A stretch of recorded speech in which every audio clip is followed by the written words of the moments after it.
नमस्ते गाइस, और आज की फाइट वीडियो में सबसे पहले बात करते हैं एक काफी बड़ी फेक न्यूज के बारे में, जहां पर कल एक मैचअप बहुत ज्यादा वायरल हो रहा था। ऑलमोस्ट मैंने इसके ऊपर वीडियो बना दी थी, बट फिर अपडेट आता है कि ये न्यूज फेक थी। तो जिसके बारे में मैं बात कर रहा हूं वो middleweight fighters Israel अदसानिया versus Hamza चिमाएव की फाइट है, जहां पर कल ये अपडेट आता है कि इन दोनों की फाइट को बुक कर दिया गया है और ये फाइट होने वाली है जब यूएफसी सऊदी अरेबिया जाएगी। रिसेंटली इसी को लेकर डायना व्हाइट ने भी अपडेट दे दिया है, जहां पर डायना ने अपने इंस्टाग्राम पर यही स्टोरी को पोस्ट किया कि जिन भी एमएमए मीडिया ने ये स्टोरी को कवर किया है वो सारे क्लाउन्स हैं, क्योंकि ये मैचअप फेक है। अब हमजा चिमाएव की बात लगी है तो आज की नेक्स्ट 5 वीडियो में बात करते हैं वेल्टरवेट चैंपियन लियोन एडवर्ड्स के वो 3 ओपोनेंट्स कौन से थे जो डायना व्हाइट के अकॉर्डिंग लियोन एडवर्ड्स ने उन तीनों ही फाइटर्स के साथ फाइट करने को एक्सेप्ट कर लिया था, बट फिर ये मैचअप्स नहीं हो पाए। अब 1-2 वीडियोस पहले मैंने बता दिया था कि मोस्ट लाइकली इन तीनों में से एक नाम होने वाला है हमजा चिमाएव का, तो वो बिल्कुल सही निकला, क्योंकि जो तीनों ओपोनेंट्स लियोन एडवर्ड्स के सामने पिच हुए उनमें से एक था हमजा चिमाएव, सेकंड था शफकात राखमनोव और थर्ड था लाइटवेट चैंपियन इस्लाम महाचेव। अब ऑब्वियसली मेन रीजन सब जानते हैं कि क्यों ये फाइट नहीं हो सकती,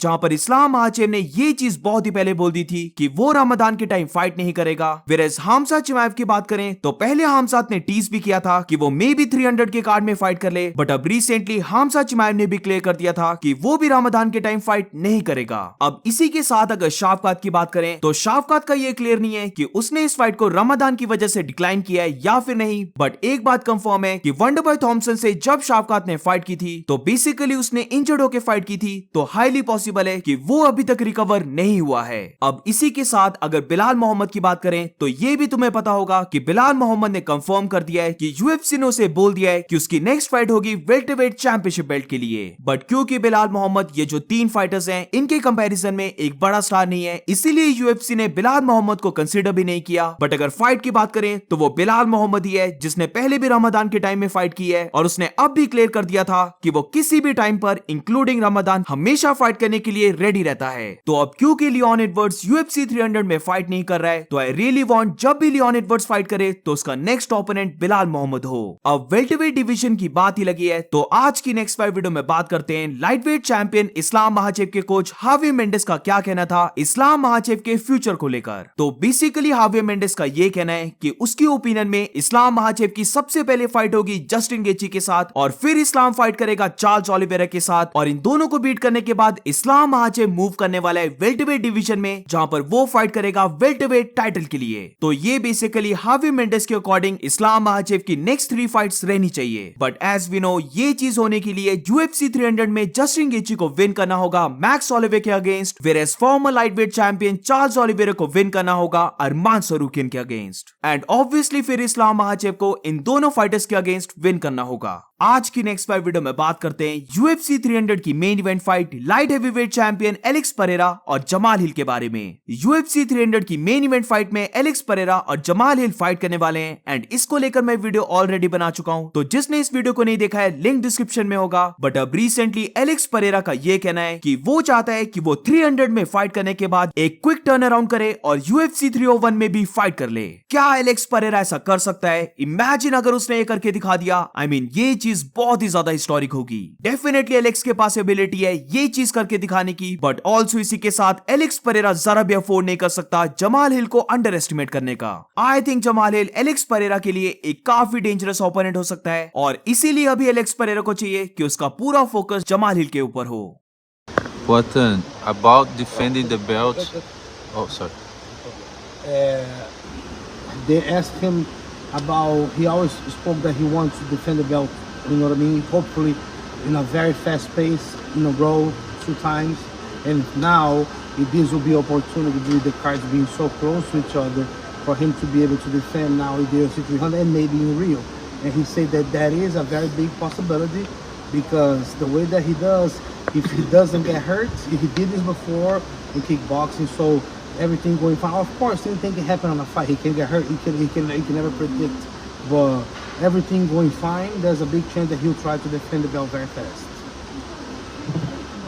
बट अब इन दोनों फाइटर्स की ऑड्स की बात करें कि इस फाइट में कौन फेवरेट है एंड कौन अंडरडॉग है, तो UFC 300 की मेन इवेंट फाइट में एलेक्स परेरा -162 यानी कि एक नॉर्मल फेवरेट है, वेरस जमाल हिल की बात करें तो वो इस फाइट में अंडरडॉग है, जहां पर उसके ऑड्स हैं +132, जिससे कि जमाल हिल एक ज्यादा बड़ा अंडरडॉग नहीं बनता है, वो एक काफी क्लोज अंडरडॉग बनता है। अब आई थिंक इन दोनों की फाइट को लेकर अभी तक सबको पता ही लग गया होगा कि UFC 300 के लिए ये फाइट फर्स्ट चॉइस नहीं थी, आई मीन ये फाइट सेकंड चॉइस भी नहीं थी, थर्ड चॉइस भी नहीं थी, ये बेसिकली हम बोल सकते हैं एक रिप्लेसमेंट फाइट है, क्योंकि जो UFC 300 की मेन इवेंट के लिए देख रही थी वो फाइट्स कैंसिल हो चुकी हैं। तो बेसिकली इसी मैचअप को लेकर जमाल हिल का ये कहना था कि उसे ये फाइट के बारे में पता लगा UFC 298 से सिर्फ एक दिन पहले। UFC को नीड थी मेन इवेंट की, और जो फिर UFC के पास चॉइसेस बची थी उनमें से सबसे पहली चॉइस एलेक्स परेरा और जमाल हिल की फाइट ही थी। आज की नेक्स्ट 5 वीडियो में बात करते हैं कॉनर मैकग्रेगर और माइकल चैंडलर के बारे में। तो रिसेंटली माइकल चैंडलर ने कॉनर मैकग्रेगर को फिर से एक बार कॉल आउट किया है। आई मीन अभी तक ये माइकल चैंडलर का 100th कॉल आउट होगा, जहां पर इस बार तो माइकल चैंडलर WWE तक चले गया है, जहां पर वो कॉनर को कॉल आउट तो करता है, बट जिस वे से उसने कॉनर को कॉल आउट किया है वो सच में बहुत ऑकवर्ड था। टोनी फर्गसन को नॉकआउट करने के बाद जब माइकल चैंडलर ने कॉनर को कॉल आउट किया था तो वो कॉल आउट बहुत ही इंसेन था। आई मीन बोल सकते हैं वो call out one of the best call outs में से एक था। बट अब इस बार सेम लाइंस को बोलना जहां पर माइकल चैंडलर की वॉइस क्रैक हो रही है, वो बेसिकली चिल्ला रहा है, ये देखना फनी भी था, बट इसी के साथ ये देखना थोड़ा सा ऑकवर्ड भी था।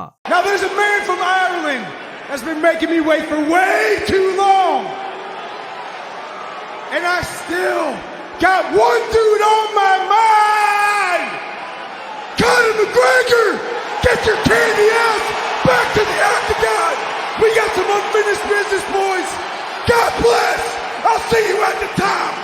अब इसी के साथ कुछ लोगों ने ये पूछा था कि कॉनर का अपडेट क्या है, तो टू बी ऑनेस्ट मुझे भी नहीं पता है कि कॉनर के साथ चल क्या रहा है। कॉनर की साइड से बोला जा रहा है कि वो तो लास्ट ईयर तक ही फाइट चाहता था, या फिर वो डेफिनेटली साल के स्टार्टिंग में फाइट चाहता था, बट ये दोनों ही नहीं हो पाए। फिर कॉनर की साइड चाहती थी कि वो UFC 300 में फाइट करे, बट वो भी नहीं हो पा रहा है। और अगर माइकल चैंडलर की बात करें तो वो तो पता नहीं कितने सालों से कॉनर की वेट कर रहा है। अब कुछ ऐसी स्पेकुलेशन चलने लग पड़ी थी कि कॉनर का contract end of the year तक खत्म हो रहा है, और अभी कॉनर के कॉन्ट्रैक्ट में 2 और फाइट्स बची हैं, तो UFC बेसिकली जानबूझकर कॉनर के रिटर्न को डिले कर रही है, क्योंकि वो जो कॉन्ट्रैक्ट है जिसमें ऑब्वियसली कॉनर को बहुत ही ज्यादा पैसे मिल रहे हैं, वो कॉन्ट्रैक्ट खत्म हो जाए और फिर वो कॉनर को एक न्यू कॉन्ट्रैक्ट दे जहां पर उस कॉन्ट्रैक्ट में मनी थोड़ा कम हो, क्योंकि रिसेंटली कॉनर ने अपनी फाइट्स को विन नहीं किया है। तो स्पेकुलेशन तो ये चल रही है, बट रिसेंटली डायना व्हाइट ने ये कहा था कि ऐसा कुछ भी नहीं है, Connor one of the best person है जिसके साथ बिजनेस करना है, तो ऐसा कुछ भी नहीं है। बेसिकली कॉनर बहुत ज्यादा रिच है, उसकी लेग भी ब्रेक हुई थी, तो जब कॉनर 100% रिकवर हो जाएगा तो वो कॉनर को कॉल नहीं करेंगे, बल्कि कॉनर उनको कॉल करेगा और फिर ये फाइट बुक हो जाएगी।